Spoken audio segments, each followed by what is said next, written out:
Vous savez quoi? Aujourd'hui, j'ai décidé de ne pas faire d'intro comme d'habitude. C'est mon intro. Bonjour tout le monde, je ne suis pas maquillée. Je vais me maquiller aujourd'hui avec vous à la caméra dans notre Get Ready With Me du dimanche comme toujours. Mais voilà, vous ne voyez pas le make-up en avant-première. Je sais pas pourquoi, j'avais envie de changer un petit peu, de pas faire d'intro particulière. Donc aujourd'hui, de quoi on va parler? On va parler nouveauté make-up. Donc j'ai commandé sur le site de Beauty Bay la nouvelle poudre Zoeva. Vous savez comme j'aime fort leur fond de teint Authentic Skin Foundation. Et du coup quand j'ai vu qu'ils avaient sorti une nouvelle poudre, voilà, j'ai eu envie de tester. Je vais vous parler des nouvelles palettes de chez Nabla. Et aujourd'hui je vais utiliser la métropolitane. J'ai un petit mascara de chez Maybelline aussi à tester avec vous. J'ai commandé cette chose-là également sur Beauty Bay. C'est un produit de Make-up Révolution Glow Molten Body Glow Face and Body Illuminateur. Donc voilà, ce sont ces enlumineurs qu'on peut utiliser sur le corps, sur le visage. Je le mettrai un petit peu je regarderai les swatchs si ça peut être un dupe du nouvel enlumineur de chez Becca. Et ensuite pour réchauffer mon teint et tout ça, j'ai envie de tester et tout ça, donc pour réchauffer, illuminer, j'ai envie d'essayer ces produits-là de RMS Beauty que je vous ai présenté dans mon dernier haul. Je vous fais un petit tour d'horizon de ce que vous allez retrouver dans cette vidéo. Je vais utiliser un blush de chez Fenty, vous savez les Cheek Out Freestyle, et j'ai envie d'utiliser le Petal Poppin'. Il est là le petit, donc une teinte un petit peu fraîche, un petit peu sympa. Voilà, donc je commence par appliquer ma base de fard à paupières. Depuis que je l'ai découverte, je l'utilise tous les jours. La nouvelle base Hourglass Veil Eye Primer. Je vais appliquer ça sur mes yeux, hein, évidemment. Où voulez-vous que je l'applique d'autre? Comme palette, comme je vous ai dit, je vais utiliser la Cutie Palette Métropolitane de chez Nabla. 6 fards à paupières mat et lumineux, les lumineux avec différents effets. Je vais vous montrer les swatchs. On a un miroir et on a 7,5 g de fard dans cette palette. Et je vous ai préparé les swatchs aussi de la Wild Berry, mais je vous avoue que je préfère l'harmonie des teintes et même je préfère un petit peu la qualité de la Métropolitane. Voilà, mais je vous la montre quand même. Voilà pour les swatchs de la Wild Berry. Donc les mats sont quand même très bien pigmentés. Les lumineux, je suis un petit peu moins fan. En particulier cette teinte dans cette palette, je trouve la texture vraiment sèche, poudreuse, qui s'effrite en fait quand je swatch. Et au niveau du swatch, c'est franchement, bon là ça se voit parce que j'ai prélevé pas mal de matière, mais vraiment la texture, je la trouve pas géniale. C'est pas une catastrophe, mais franchement, par rapport à ce que j'ai vu sur les réseaux sociaux et tout, j'étais un peu... Et du coup, cette palette, je vous l'avais montrée sur Instagram et vous m'avez dit, mais Gabi, je crois que tu as pris la palette de la collection qui fonctionne le moins. Donc j'ai repassé une petite commande et j'ai pris la métropolitane. Effectivement, je la préfère, même si... comment vous dire, c'est bien, hein, c'est les swatchs que je voulais vous montrer. C'est bien, mais pour moi, c'est pas non plus du 100%. Il y a du positif et du négatif. Les mats sont très beaux, un peu poudreux aussi, mais moi, voilà, c'est pas quelque chose qui me dérange forcément. Ce lumineux est magnifique. Celui-là est très joli, mais la texture est un peu particulière aussi dans la palette. Ça a tendance à vite se... Je sais pas comment vous dire, ça a tendance à se glacer un petit peu. Après, il n'empêche qu'il est joli, j'ai déjà appliqué plusieurs fois, ça se passe bien. Et ce doré-là, il est assez sec et poudreux aussi. Ça fonctionne, mais c'est pas mon doré préféré d'ailleurs. Quand je souffle au swatch, ça... Vous avez vu mes bruitages? En plus, j'ai un cheveu dans la bouche. Oh! Allez hop, je zoome. Et je vais commencer par prendre cette teinte ici, qui est beaucoup plus vive à l'œil nu qu'à la caméra. Je suis désolée, c'est souvent comme ça avec ma caméra, mais ça ne retransmet pas correctement les couleurs très très vives. Avec mon JH35, je vais appliquer ça au-dessus de mon creux de paupière. Je vais le déposer, il y a mon creux, et je le pose sur le bombé, le début du bombé au-dessus. Et alors j'ai poudré ma base de fard à paupières avec un fard de la couleur de ma peau, parce que ces fards mat sont tellement pigmentés que je trouve ça, enfin voilà, ça me facilite la tâche en fait. Je vais pas venir poser en aplat le fard comme ça pour que ça soit très très très vif. Je vais plutôt avoir tendance à étirer la matière. Donc ça me va bien d'avoir poudré en dessous. Et donc ce fard se travaille très très facilement. La matière s'étire très bien. Il ne fait pas de démarcation. Enfin, les mats, voilà, je préfère les mats que les lumineux dans ces palettes Nabla. Ça se passe vraiment très très bien. Ensuite, je prends le mat marron foncé ici. Et avec mon 221 de chez MAC, je vais l'appliquer dans mon creux de paupière, très précisément. J'y vais doucement, hein. Je préfère y aller doucement comme toujours et en rajouter petit à petit que faire l'inverse et devoir galérer après à estomper pendant 2 heures. Donc j'étire bien la matière dans tout mon creux de paupière. Et je remonte un tout petit peu au bord pour que ce soit diffus, enfin en tout cas pour que la démarcation ne soit pas trop marquée. Je vais flouter un petit peu les bords. Je viens former un V ici à l'extérieur de mon œil, toujours avec la même teinte. Hein.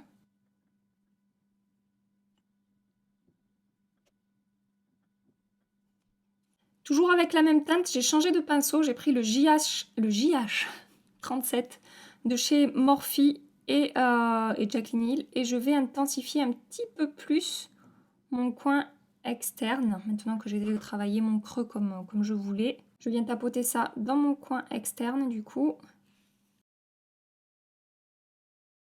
Je prends au doigt cette teinte ici. Je vais venir la déposer dans mon coin externe jusqu'à la moitié de mon œil, après à peu près. Je viens recouvrir un petit peu le marron foncé que j'ai appliqué avec cette teinte et hop, je dégrade jusqu'au milieu de mon œil. Cette teinte, pour le coup, je la trouve vraiment très belle. C'est vraiment une très jolie teinte avec des reflets. C'est un bordeaux. Comment vous décrire ça? C'est un bordeaux qui tire un peu sur le cranberry avec des petites paillettes, des petites paillettes dorées, mais tout en... Les paillettes sont... Il n'y en a pas énormément, c'est un petit peu pailleté. Voilà. Je reprends un petit peu du marron foncé mat et je reviens taper un peu par-dessus. Ça soit bien fondu, voilà. Ensuite, je prends cette teinte-là, toujours au doigt, je vais venir la déposer dans mon coin interne. Vous y voyez ou pas? Des fois, je me rends compte, des fois, je suis en train de me maquiller, puis je vois que en fait, tout est flou à la caméra, c'est un petit peu pénible. Donc, je vous disais, je la dépose jusqu'au milieu de ma paupière mobile, je rejoins en fait la couleur que j'ai appliquée juste avant. Et hop, je redescends jusqu'au coin interne. Malgré sa texture un petit peu particulière, il est quand même joli ce fard. Voilà, il rentre très bien sur la paupière, il est lumineux, il est plutôt facile à travailler. Donc ça, c'est un fard aussi que j'aime bien. En fait, le fard qui me dérange le plus dans cette palette, c'est le doré. Vraiment, je le trouve moins bon que les autres dans la palette. Et c'est dommage parce que je trouve que ça, voilà, ça fait baisser la qualité de la palette pour un seul fard, puisque tous les autres fards, ça se passe quand même plutôt bien, quoi. Vous avez pu le voir tout au long du maquillage. Je reprends le marron foncé et avec mon 317 de chez Zoeva, je vais faire comme un trait de liner. Donc sur la première partie de mon œil, coin interne jusqu'au milieu, je longe vraiment ma ligne de cils comme d'hab. Je reste très proche de ma ligne de cils. Voilà. Et à partir du milieu de mon œil, je peux épaissir le trait pour apporter un effet un peu étiré à mon œil. Je maquille mon deuxième œil et je reviens tout de suite avec vous. Je passe maintenant au mascara. Je vais tester cette nouveauté-là de chez Maybelline. Ça fait un petit moment que je l'ai, mais je ne l'ai jamais essayé. Il s'agit du The Falsies Lash Lift.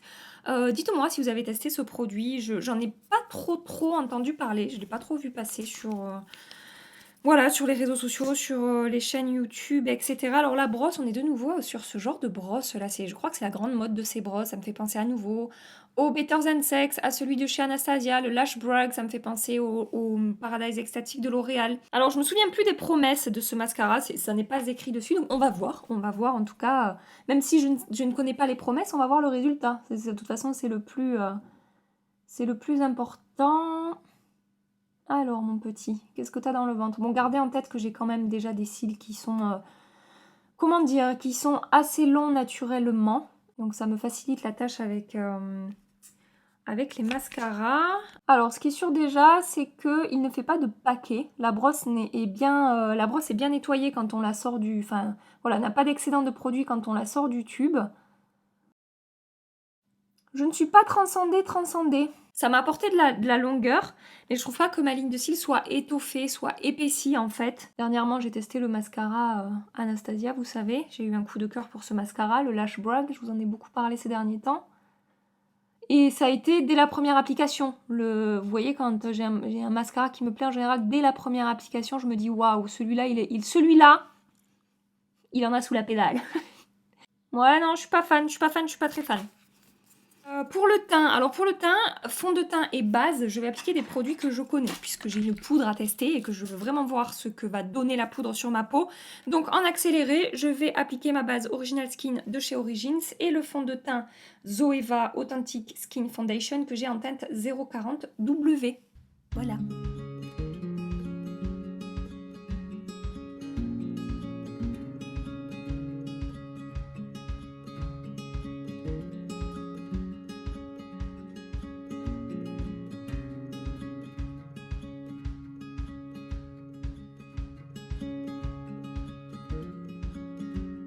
Il est temps de tester maintenant la nouvelle poudre de chez Zoeva. Donc, il s'agit de la Authentic Skin Finishing Powder. J'ai pris la teinte Outstanding. Il y a plusieurs teintes. 1, 2, 3, 4, 5, 6. Sur le site de Beauty Bay, il y a 6 teintes. Elle est vendue au prix de 24,50 €. Nous avons 14 grammes à l'intérieur. Et au niveau du packaging, ça se présente comme ça.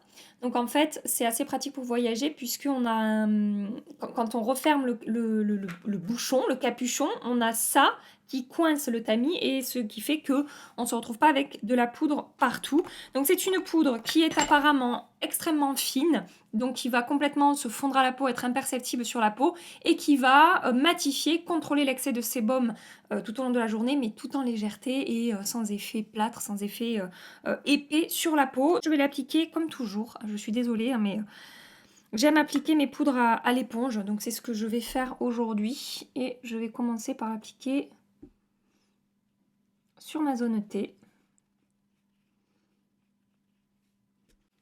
Donc effectivement, au premier abord, je peux déjà vous dire qu'elles se fond complètement à la peau. C'est-à-dire que je n'ai pas d'effet poudreux ou sec sur la peau là où je suis venue tapoter la poudre.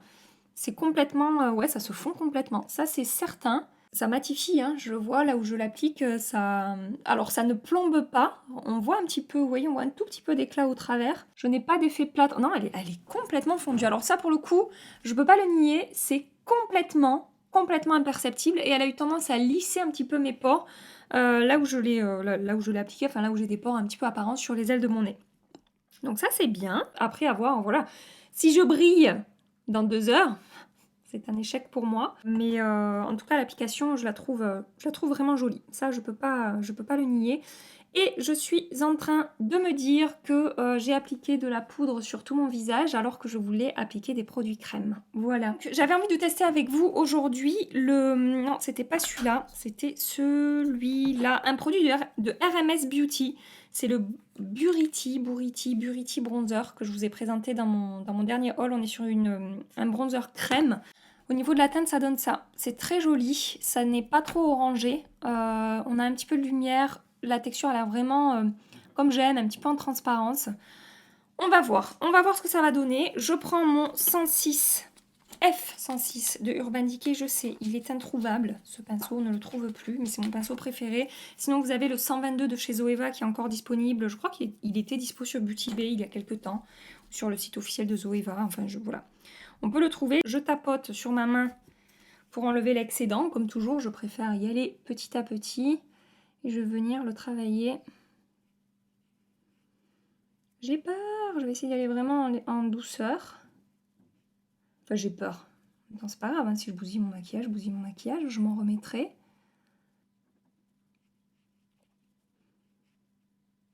Écoutez, pour le moment, ça a l'air d'aller. Ça se passe plutôt bien par-dessus la poudre. Je suis soulagée. J'ai envie d'essayer avec un autre pinceau. J'ai envie d'essayer avec mon Y9 de chez Morphe.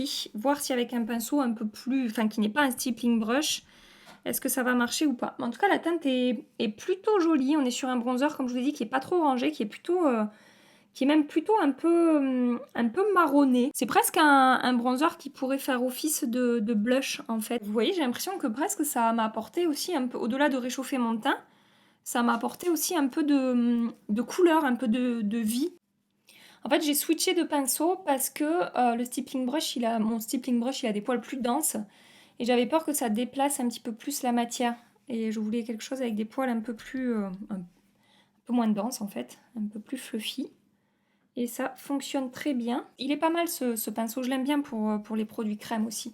C'est pas la première fois que je l'utilise à la caméra, hein. Je m'arrête là pour ce bronzer. Je vais zoomer pour que vous puissiez voir le rendu. Ça m'a rapporté un petit peu de lumière. Ça m'a apporté un joli glow en transparence, sans paillettes, sans effet nacré ou satiné. Je pense que c'est la texture un petit peu crémeuse qui apporte un peu d'éclat à ma peau. C'est très joli. Après, j'ai quand même envie de le tester sans avoir poudré mon teint. Je pense que ça se fondra encore plus à la peau. Les produits crème, c'est toujours mieux de les appliquer avant d'appliquer la poudre. Voilà, c'est ce que j'aurais dû faire, hein, mais... J'avais acheté un enlumineur aussi de Hermès Beauty, le Living Luminizer, mais je vous avoue que j'ai envie de tester ça et de voir ce que ça va donner. C'est le Molten Body Glow Revolution Glow Liquid Face and Body Highlighter. On a un flacon avec une pompe, donc ça c'est sympa. Ça a l'air très très lumineux. Je vois, waouh, c'est quand même très très lumineux, en effet. La texture a l'air un petit peu grasse, à voir ce que ça va donner quand je vais la travailler. Je vais vous swatcher le BK à côté. Ici vous avez le Revolution Beauty, ici vous avez le BK. Donc le BK est un petit peu plus épais, là c'est un petit peu plus fluide. Ici le BK, ici le Revolution, qui m'a l'air quand même, comme je vous ai dit, au niveau de la texture, un petit peu plus gras que le BK. On va passer à l'action. J'espère que sa texture grasse ne va pas décoller tout mon make-up en dessous. C'est pas mal. Ça ne décolle pas mon make-up. Et ça m'apporte une très jolie lumière. Et en 3 coups d'éponge, c'était appliqué. Ah ouais. Je suis contente, c'est pas mal du tout. On va voir si je peux le moduler pour avoir quelque chose d'encore plus intense, si jamais certaines sont intéressées d'avoir quelque chose de vraiment intense. Oui, je peux moduler. En tout cas, sur la poudre, ça s'est également plutôt... Ouais, ça s'est également plutôt bien passé. C'est très intense. Vous voyez, je peux vraiment le moduler. Donc là, je vais le laisser comme ça. Je n'ai pas besoin d'en rajouter. Je suis en train de bien fondre la matière et j'ai bien étalé le swatch pour que vous puissiez voir que on n'a pas forcément de paillettes dans cet enlumineur. C'est quelque chose d'assez métallisé. Et le BK à côté, qu'est-ce que ça donne? Le BK est quand même plus lumineux. Tout de suite, il est beaucoup plus intense. Mais franchement, ça reste très joli. Pour une première application, franchement, c'est pas mal du tout. Le résultat est fondu à la peau, c'est lumineux, sans paillettes. Ça n'a pas décroché à nouveau ma poudre et mon fond de teint en dessous. Donc ça, c'est plutôt positif. Je vais appliquer du blush. Donc, comme je vous disais, je vais utiliser le Petal Poppin'. J'adore cette petite teinte, elle est trop mignonne. De Fenty. C'est le swatch qui est ici. Très jolie teinte, un petit peu vive, mais les textures parfaites. Et du coup, c'est pas too much, c'est pas trop flashy, ça se fond très bien à la peau et j'aime beaucoup. Je prends un pinceau double embout de Kat Von D, KVD Vegan Beauty. Aujourd'hui, c'est le Shade Light Brush. Et je vais venir tapoter sur le haut de ma joue. Cette petite teinte qui va redonner vie à mon visage. J'adore. Qu'est-ce que vous en pensez? Ça vous plaît ou pas?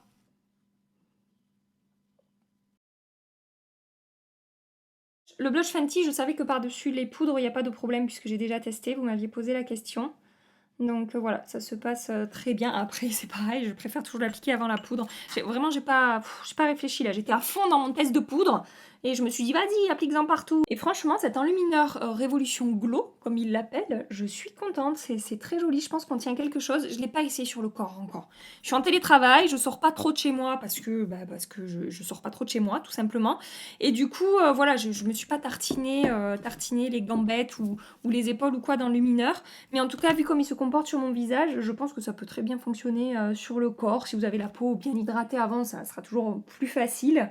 Mais franchement, j'en suis contente. C'est très bien, c'est positif. Je vais terminer mon maquillage des yeux. Donc, je reprends cette teinte-là. Avec mon 232 de chez Zoeva, je vais l'appliquer le long de mon ras de cils inférieur. Donc, je suis partie du coin externe ici. Et je ramène jusqu'au coin interne et je floute les bords.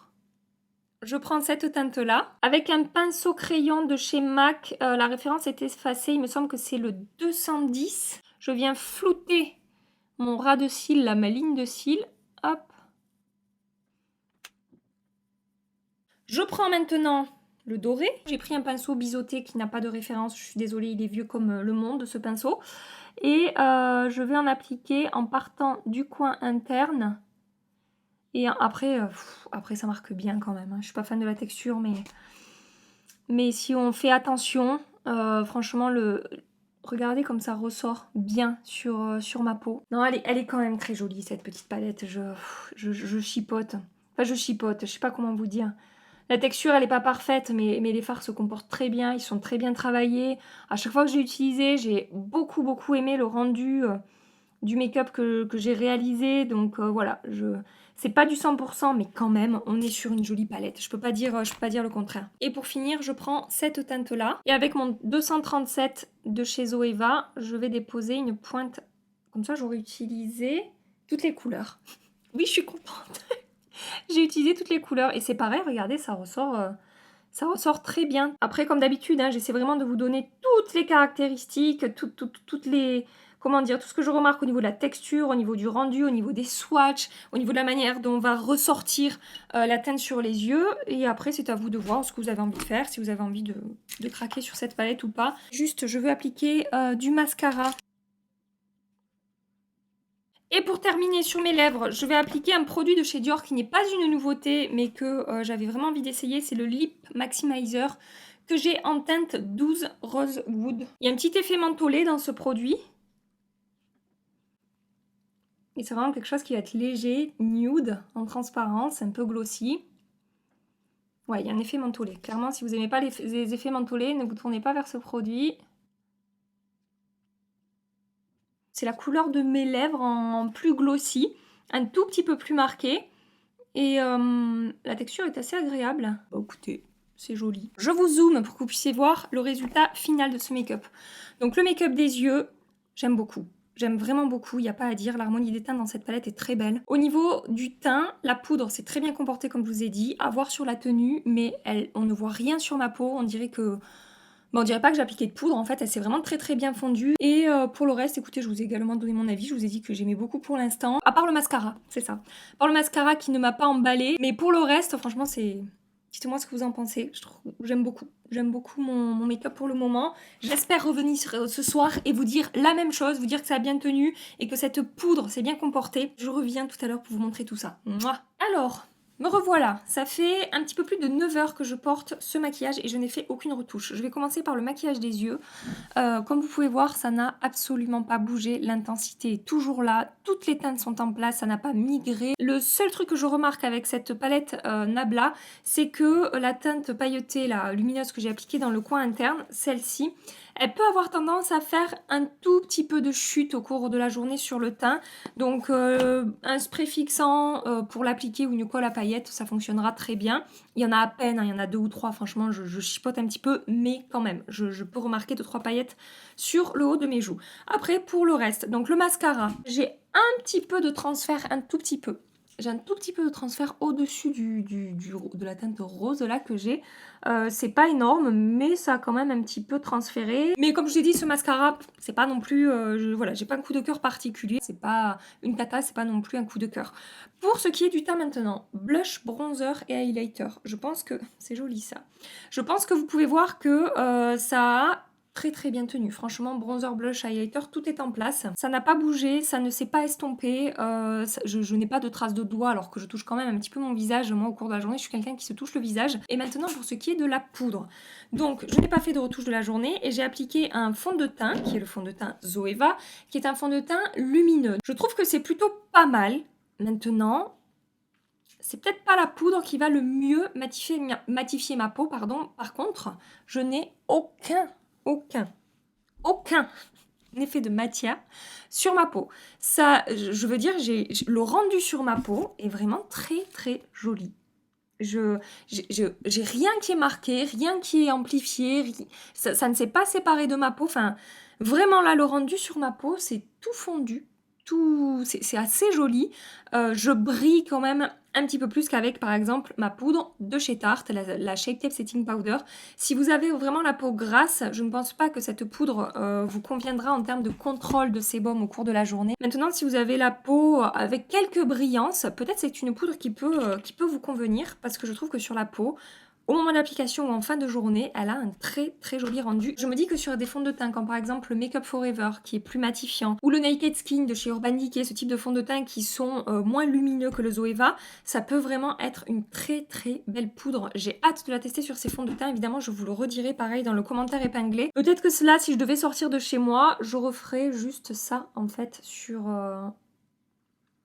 mon front. C'est donc ici que cette vidéo s'achève. J'espère que ça vous a plu. Si vous voulez rester encore un petit peu avec moi, voici 2 vidéos qui s'affichent. Vous n'avez qu'à cliquer pour aller voir ce qui se passe de ce côté-là.